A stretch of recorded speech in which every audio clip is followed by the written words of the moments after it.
जय हिंद और नमस्कार। काफ़ी दिनों के बाद ग्रोथमोट यूपीएससी के यूट्यूब के इस प्लेटफॉर्म के ऊपर कंटेम्प्रेरी थ्रस्ट कार्यक्रम के तहत मैं ध्रुव जानी आप सभी महत्वाकांक्षी छात्र एवं अन्य दर्शकों का हार्दिक स्वागत करता हूं। जैसे मैं मालूम है, कोरोना का संक्रमण दिन प्रतिदिन पूरी दुनिया में, देश में और प्रदेश में बढ़ रहा है, तो इसी के तहत हमें भी अपना कार्य रोकना पड़ा था।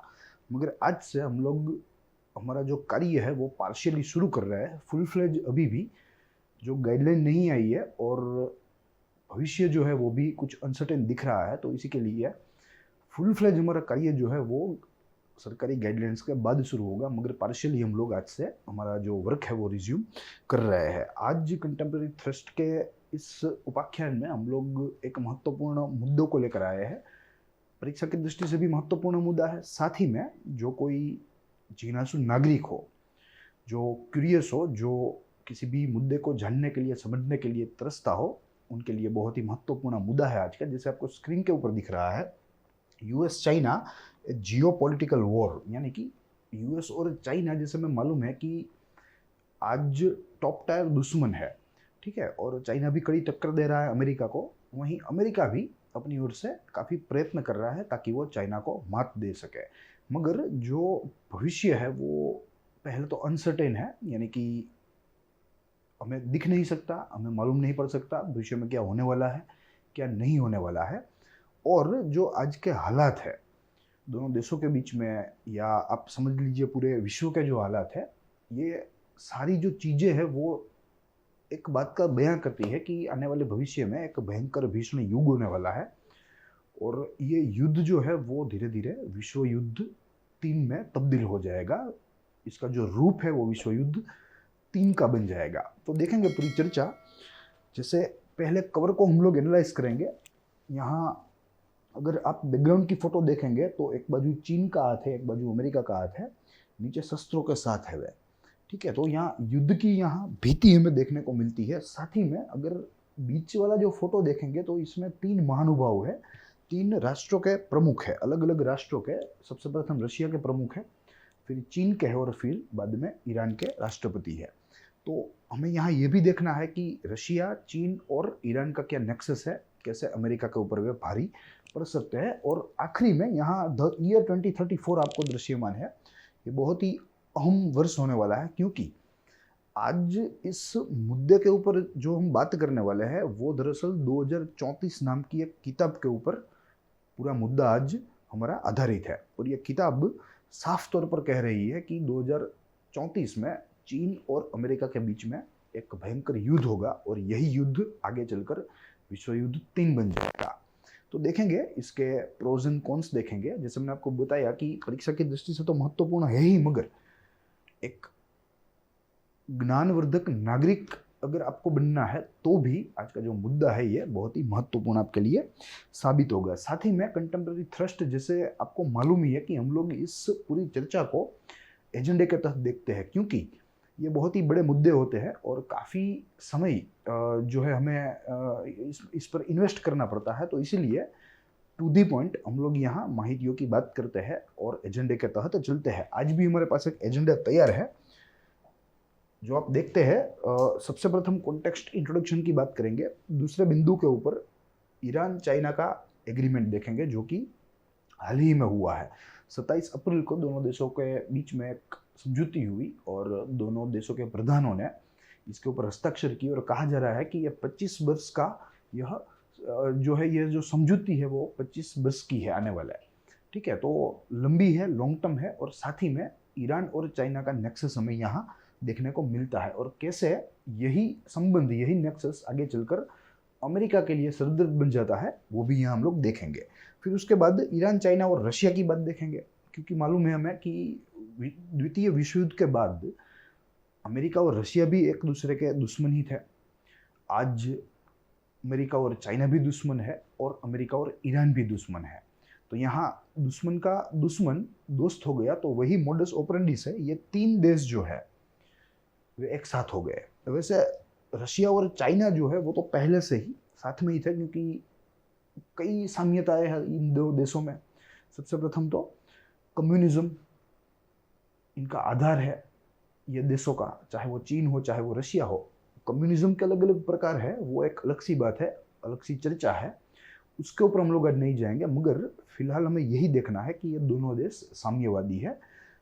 कुछ हद तक इन दोनों की जो विचारधारा है वो सेम रहेगी, एक ही रहेगी। फिर बाद में चाइना ट्रू पीर कॉम्पिटिटर।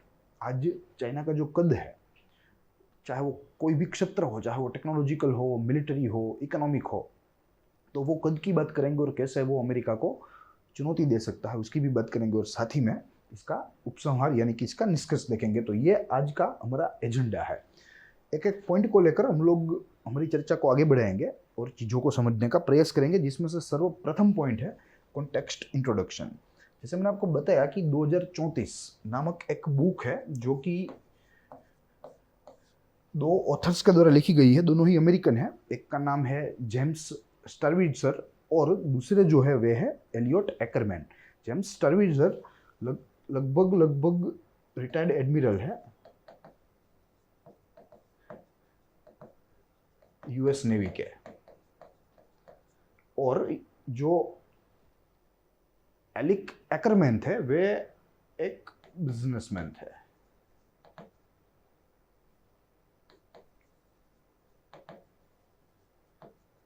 इन दोनों के द्वारा यह किताब लिखी है, मात्र नॉवेल ही है यह किताब, मगर इसमें वर्ष 2034 में जो युद्ध होने वाला है अमेरिका और चाइना के बीच में, इसका भरपूर वर्णन यहाँ इन्होंने किया है। और कहा गया है कि चाइना अकेला नहीं होगा इस युद्ध में, चाइना के साथ रशिया होगा, वहीं चाइना के साथ ईरान भी होगा। वैसे तो यह नोवेल है, मगर यह नोवेल की जो महत्वता है वो काफ़ी दिनों से बढ़ गई है, क्योंकि 27 अप्रैल को एक करार हुआ ईरान और चाइना के बीच में 25 ईयर्स ऑफ कोऑपरेशन।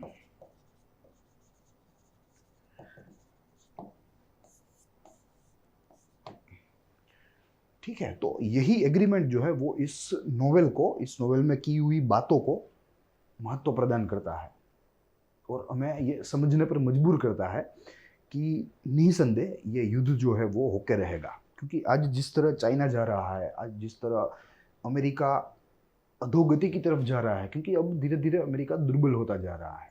जो क्रेडिट, जो उसका जो नेतृत्व वर्ल्ड वॉर सेकंड के बाद था, वो लगभग आज नहीवत हो गया है। तो कई सारे मुद्दे हैं, कई सारे कारण हैं कि एक तरफ अमेरिका जो है वो दुर्बल होता जा रहा है दिन प्रतिदिन, वहीं चीन दिन प्रतिदिन सबल होता जा रहा है। तो ये भी एक बात है। साथ ही में ये भी कह सकते हैं कि जो आज अमेरिका की जो क्षमता है पूरे विश्व को स्टेबलाइज करने की, पूरे विश्व को एक पकड़ में रखने की, वो भी दिन प्रतिदिन कम होती जा रही है। तो ये भी एक चुनौती है।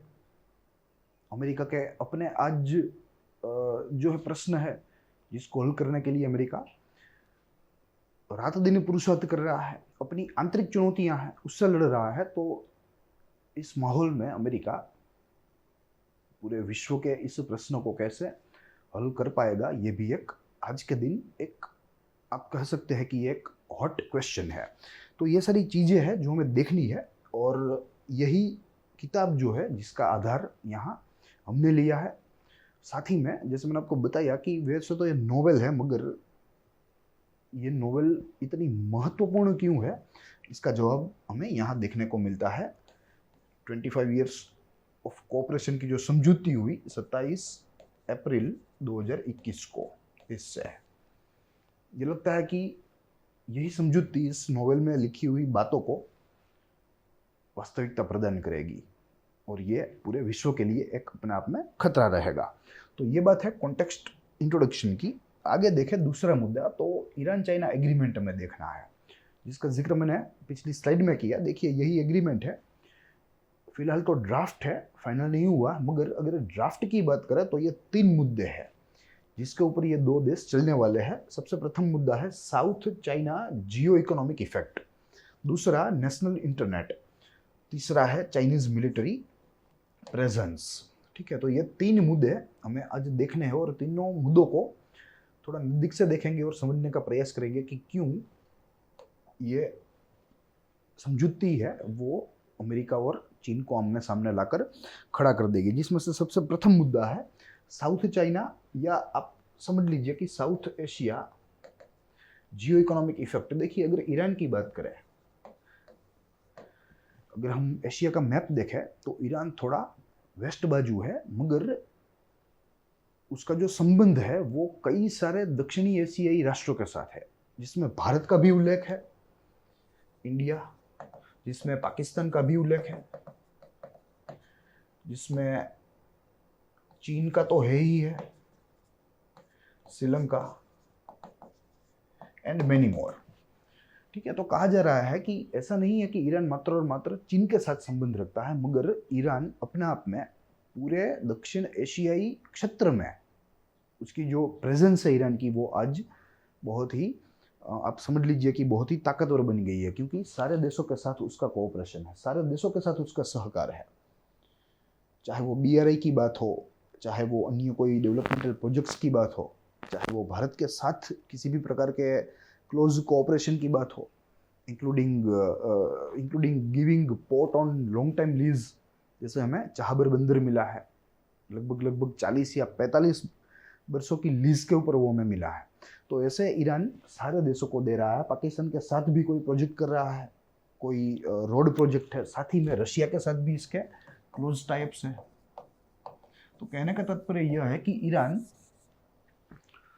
अगर चीन तक पहुंचना चाहे तो उसके लिए कोई ज़्यादा दिक्कत की बात नहीं है, क्योंकि वो लगभग दक्षिण एशिया के इस क्षेत्र में मौजूद है। ठीक है, तो ये प्रथम मुद्दा है। दूसरा मुद्दा है नेशनल इंटरनेट का।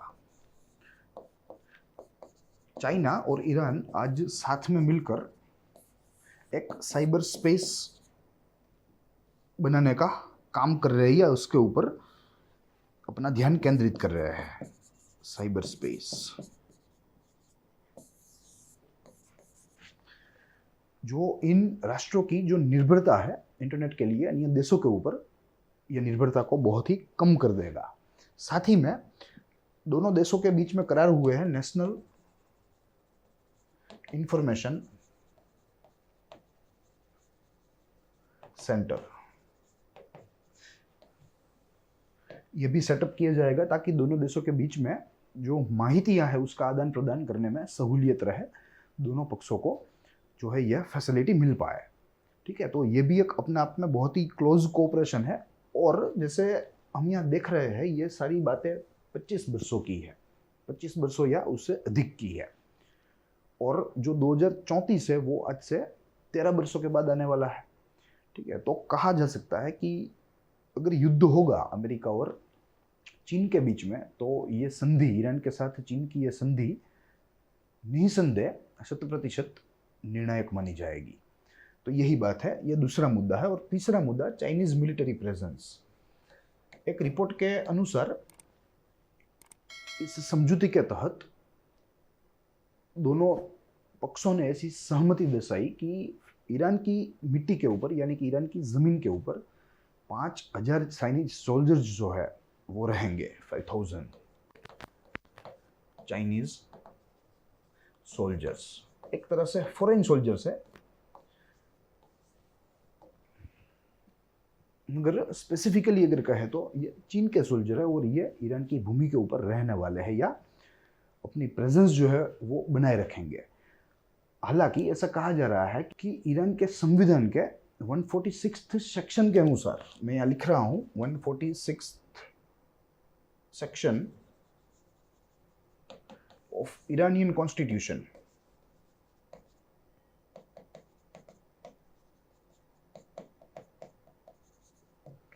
forbids presence of foreign military on Iranian soil।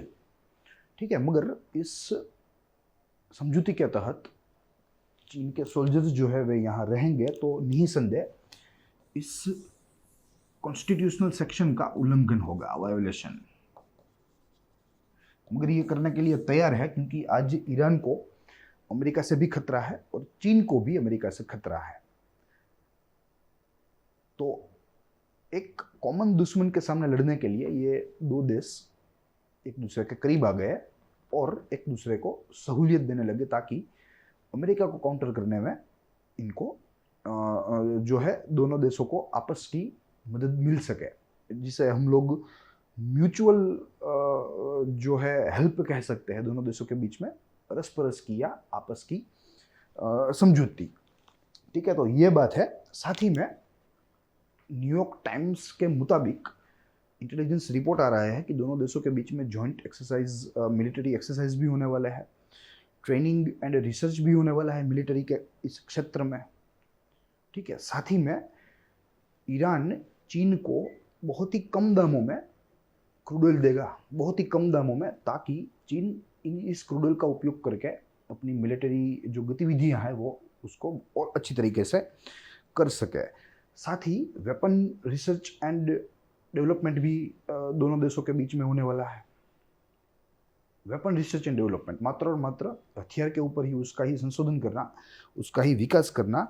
Intelligence sharing की भी बात दोनों देशों के बीच में हो रही है। टेररिज्म को काउंटर करना, क्रॉस बॉर्डर टेररिज्म को बंद करना, इत्यादि चीज़ों पर ये जो दो देश है वे समझौती कर रहे हैं। तो अपने आप में ये अमेरिका के लिए बहुत ही बड़ा खतरा है और इसीलिए इसी कारण अमेरिका आज इंडो पैसिफिक की जो विचारधारा है उसके ऊपर भार दे रहा है, क्योंकि उसे मालूम है कि अगर अमेरिका को आज किसी भी राष्ट्र को हराना है पूरे विश्व में तो भारत उसका सहयोगी होना आवश्यक है।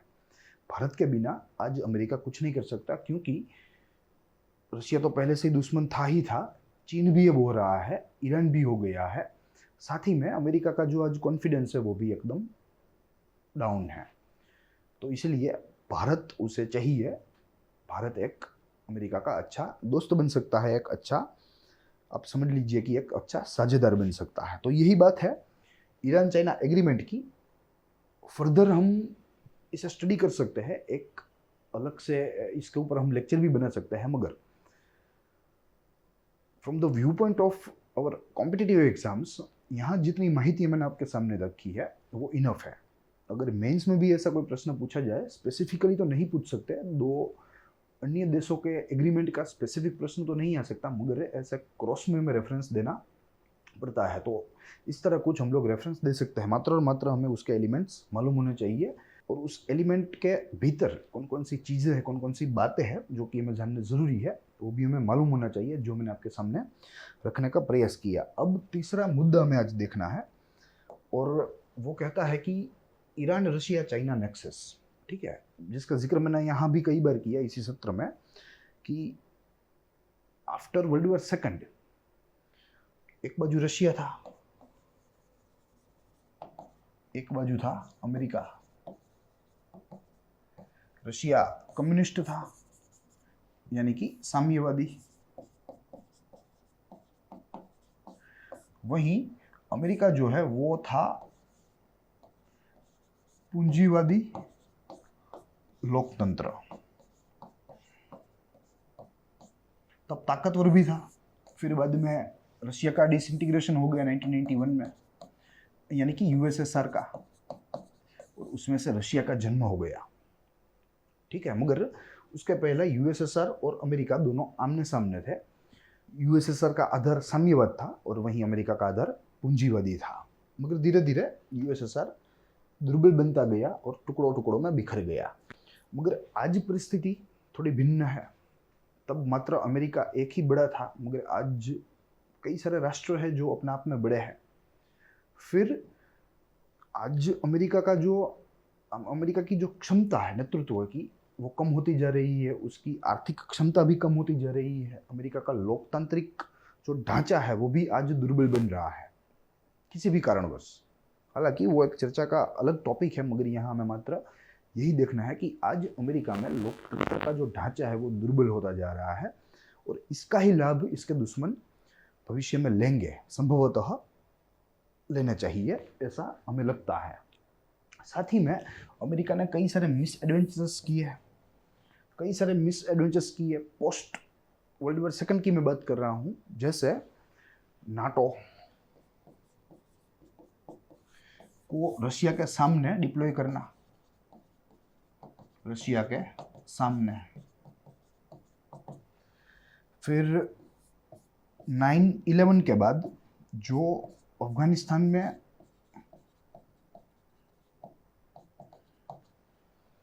अमेरिका ने जो युद्ध छेड़ दिया, ये युद्ध भी निर्णायक नहीं रहा और आज 15 सालों के बाद अमेरिका वही परिस्थिति में अफगानिस्तान को छोड़कर फिर से वापस जा रहा है। तो ये भी एक प्रकार का फेलियर था, ये भी एक प्रकार का मिस एडवेंचर था। तो यहाँ से भी अमेरिका के कॉन्फिडेंस को चोट पहुंची है। साथ ही में अगर तीसरा कोई मिस एडवेंचर हमें कहना है तो वो है इराक का। इराक और मध्य एशिया के इस पूरे मुद्दे में अमेरिका ने हस्तक्षेप किया, वहाँ के अर्थतंत्र को तहस नहस किया और पूरे क्षेत्र को गृह युद्ध में धकेल दिया, यानी कि सिविल वॉर्स में धकेल दिया। उसके पीछे भी अमेरिका का ही हाथ है, पूरा विश्व जानता है। तो इन कारणों की वजह से अमेरिका आज दुर्बल बन गया है। समझना है, ये रिलेटिव बात है। अगर आज भारत और अमेरिका की कंपैरिजन करें, आज भारत और रशिया की कंपैरिजन करें तो निसंदेह अमेरिका आगे ही है। मगर जो वर्ल्ड वॉर 2 की जो परिस्थिति थी, तब जो अमेरिका का कद था, अमेरिका का जो प्रभाव था पूरे विश्व में, वो आज निसंदेह नहीं रहा। ठीक है, इसमें हमें कोई शंका नहीं है। तो यही बात है और मुझे लगता है कि इन्हीं सारी वजह से जो अमेरिका के दुश्मन देश है वो आज अपना माथा उचक रहे हैं, अपनी शक्ति दिखा रहे हैं, वो एक गुट बना रहे हैं अमेरिका के विरुद्ध, अमेरिका को हराने के लिए, उसके सामने लड़ने के लिए। और यही सारी बातें 2034 में अमेरिका और चाइना के युद्ध के रूप में हमारे सामने आने वाली है। और इसी सारी बातों का जिक्र 2034 की ये जो किताब है रिटायर्ड एडमिरल द्वारा और एक बिजनेसमैन, अमेरिकन बिजनेसमैन द्वारा, उसमें मैं बताया गया है, उसमें मैं कहा गया है। जैसे मैंने आपको बताया कि ये नोवेल के रूप में है, मगर ये सारे समाचार और आज के जो कॉन्सिक्वेंसेस है पूरे विश्व के, ये यही बता रहा है कि निसंदेह युद्ध तो इन दोनों के बीच में होने वाला है। और ये भी कहा जा रहा है अकॉर्डिंग टू दिस बुक कि ये युद्ध की शुरुआत ताइवान के पास के जो समुद्र है, ताइवान के पास का जो समुद्र, उसमें से होने वाली है। चीन ताइवान के ऊपर प्रेशर करेगा अपनी नेवी से, ताइवान को बचाने के लिए यूएस नेवी इंटरवेन करेगी और यहाँ से जो युद्ध है वो एस्केलेट होगा, वो शुरू होगा and it will turn in a world war 3 probably, ऐसा यहाँ कहा जा रहा है। प्लस आज का अगर कॉन्सिक्वेंस देखें तो आज चीन ताइवान को प्रतिदिन जो है उत्साह रहा है, ताइवान के पानी में घुस रहा है, ताइवान को परेशान कर रहा है प्रतिदिन।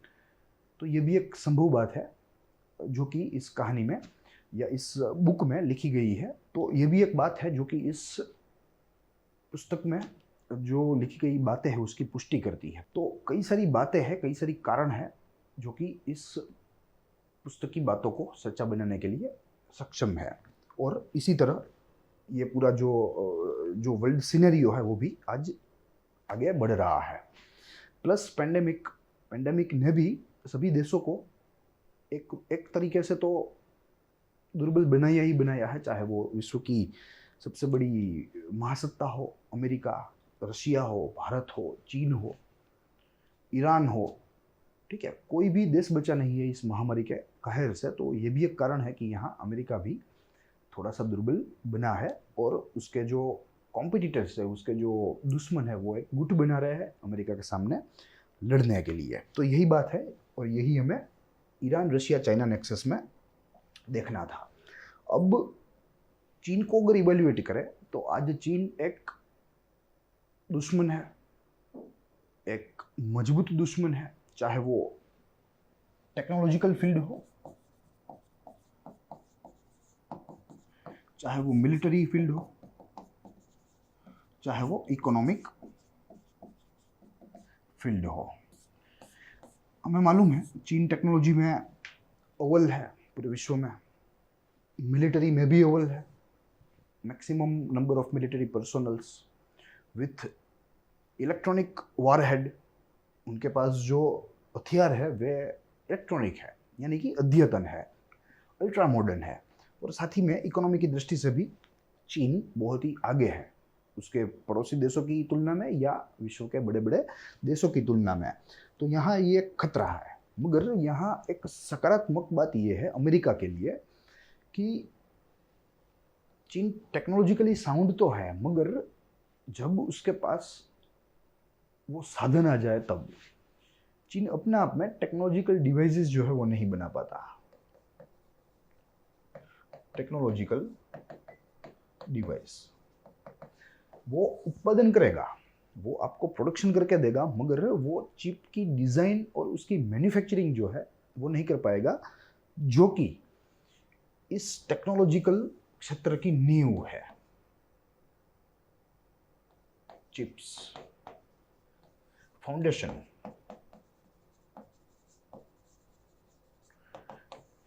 ऑफ टेक्नोलॉजी, ठीक है, वो नहीं कर सकता। तो अपने आप में ये बहुत ही सकारात्मक बाबत है अमेरिका के लिए। इसीलिए यहाँ चीन आज ताइवान सेमीकंडक्टर मैन्युफैक्चरिंग कंपनी को दबा रहा है, ताइवान को भी दबा रहा है।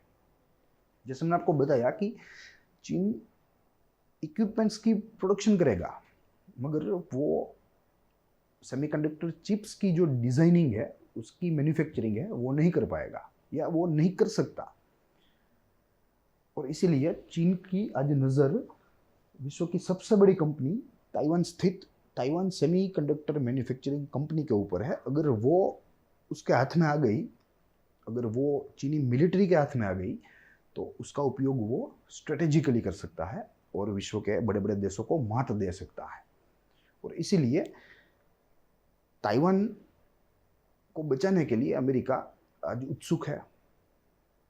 ताइवान की डेमोक्रेसी को बचाने के लिए भी अमेरिका आज उत्सुक है, साथ ही में ऐसी कंपनियों को बचाने के लिए भी आज अमेरिका उत्सुक है। क्योंकि आमतौर पे जो चिप्स की जो डिज़ाइन होती है, जो सुपर कंप्यूटिंग आज चीन कर रहा है, ऐसा कहा जा रहा है एक दो रिपोर्ट के अनुसार कि आज चीन सुपर कंप्यूटिंग में नंबर 1 है। अमेरिका को भी उसने पीछे छोड़ दिया, मगर सुपर कंप्यूटिंग की जो नींव है वो ये चिप्स है।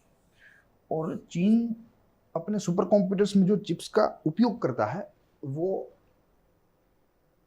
मेजॉरिटी IBM, इंटेल में बनती है, और ये सारी अमेरिकन बेस्ड कंपनी है, अमेरिकन कंपनीज। तो ये भी एक अपना सकारात्मक बाबत है। अमेरिका इन चिप्स की सप्लाई को जब चाहे रेगुलेट कर सकता है, जब चाहे उसे रोक सकता है, छोड़ सकता है। तो ये भी अपने आप में बहुत ही अच्छी बात है। और यही एक बात है कि आज चीन थोड़ा दब के बैठा है, मगर अगर उसके बाद उसके पास अगर जो ये चिप्स बनाने का फॉर्मूला आ गया, तो मुझे लगता है कि चीन को कोई नहीं रोक सकता, वो पूरे विश्व को वो बर्बाद कर सकता है। और यही एक बात है कि उसको मालूम नहीं है कैसे चिप्स बनाया जाए। वहीं कुछ ही माइल दूर एक छोटे से देश ताइवान में यह चीज़ बनती है, विश्व की नंबर 1 क्वालिटी की यह चीज़ यहाँ बनती है। और इसीलिए चीन ताइवान को प्रतिदिन उसको सप्रेस कर रहा है, जो है उसको स्ट्रेस दे रहा है। तो यही बात है, ठीक है। और ये रहा चौथा मुद्दा। अब हमें कंक्लूजन में देखना है। कंक्लूजन में तो वैसे देख सकते हैं कि भारत का क्या स्टैंड रहेगा या भारत को कैसे रिएक्ट करना चाहिए। सिंपल है, भारत को अमेरिका की जो इंडो स्पेसिफिक पॉलिसी है, इंडो पैसिफिक, उसको प्रमोट करना चाहिए। इंडो पैसिफिक पॉलिसी को प्रमोट करना चाहिए। ये मात्र और मात्र चीन विरोधी है, एंटी चाइना। इसमें ना तो ईरान का कोई नुकसान है, ना तो कोई नुकसान है रसिया का। मात्र और मात्र चीन को खत्म करने के लिए, खत्म तो नहीं कह सकता, मगर चीन को रोकने के लिए, चीन को बांधने के लिए अमेरिका के द्वारा ये जो प्रोजेक्ट है पूरा, या ये जो पूरी समझौती है, उसे प्रमोट किया जा रहा है। तो भारत को इसका साथ देना चाहिए और अमेरिका का साथ कभी छोड़ना नहीं चाहिए। ये भी एक उतनी ही महत्वपूर्ण बात है। इस तरह भारत जो है वो अपना स्टैंड क्लियर कर सकता है और अमेरिका को मदद कर सकता है, ताकि चीन जैसे ऐसे भयानक विस्तारवादी देश को रोक सके, फैलने से रोक सके और इसका जो विकास है वो भी ये जो दो देश है वो बांध सके। आर्थिक विकास बांधने की बात नहीं है यहाँ, डीआरआई जैसे प्रोजेक्ट्स जो है,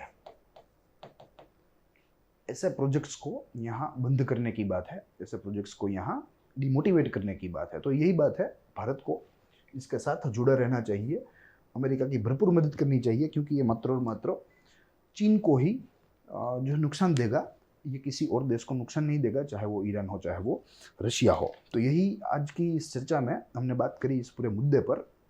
बहुत ही अहम मुद्दा है, बड़ा मुद्दा है, मगर हमने एजेंडा के तहत देखा। आई hope you enjoyed the lecture. आप लोग इस लेक्चर का फीडबैक हमें ज़रूर दीजिए हमारे कमेंट सेक्शन में। साथ ही में आपके जो ये डाउट्स है related to general studies portion, वो भी आप खुलकर हमें पूछ सकते हैं। हम आपको जो है अच्छे से अच्छा उत्तर देने का प्रयास करेंगे। So that's all for today from this side. I hope आपको यह लेक्चर जो है वो पसंद आया होगा। साथ ही में अपनी सेहत का भी ध्यान रखें, किसी भी किस्म की कोताही ना बरते। आज महामारी का दौर है, संकट घड़ी है, हम सब साथ है और साथ ही में इसमें से ऊपर आएंगे। मात्र और मात्र हमें कोविड अप्रोप्रिएट बिहेवियर को फॉलो करना है। डबल ट्रिपल लेयर्ड मास्क हमें पहनने हैं, हमारे हाथ साबुन या सैनिटाइज करने हैं, साबुन से धोने हैं या सैनिटाइज करने हैं, वही सोशल डिस्टेंसिंग का पालन करना है। तो आज इतना ही। I hope you enjoy the lecture. हम लोग मिलेंगे फिर से अगले दिन, अगले किसी और सेशन में। तब तक के लिए देखते रहिए ग्रोथ मोड यूपीएससी।